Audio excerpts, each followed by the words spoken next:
A sea of vibrant cars fill Amsterdam's 17th century canals for the last time. The annual tradition is scaling back as low emission zones ramp up to protect the environment. These zones are urban strategies designed to reduce pollution from vehicles.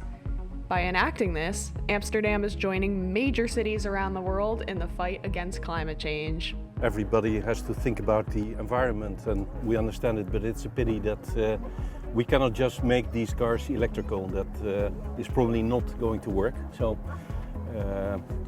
we're going to enjoy the last time. Starting in January 2025, only emission-free vehicles and vessels will be able to glide through Amsterdam's waterways. This new rule pushes out polluting vehicles from the city center, and it leaves out amphibious cars because it's quite expensive to convert vehicles from petrol and diesel to electric.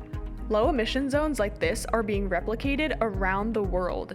Take London, where their new Ultra Low Emission Zone has gained momentum since launching in 2019.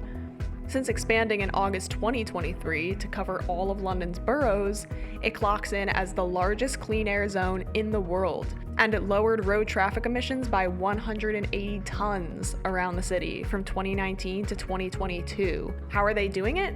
Well, drivers have to pay a fee if their vehicle does not meet certain low zone emission standards. For patrol vehicles, that's most of the ones made before 2006.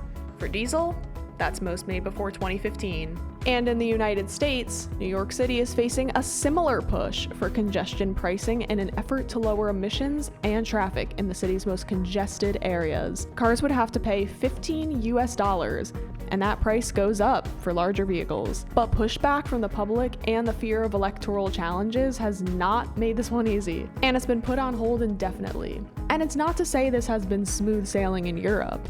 The measures have been met with resistance, with the main concerns being over the cost and impacts over people's daily lives. But major cities like London continue to expand their low emission zones as they believe in the greater good of it. The recent re-election of Mayor Sadiq Khan, who based his campaign on an ultra low emission zone expansion, shows that with the right messaging, the public can be persuaded on long-term benefits. Back in Amsterdam, the iconic canals will be one step closer to being free from polluting vessels, a huge step towards cleaner, more sustainable cities. But for now, these amphibious cars enjoy one more ride.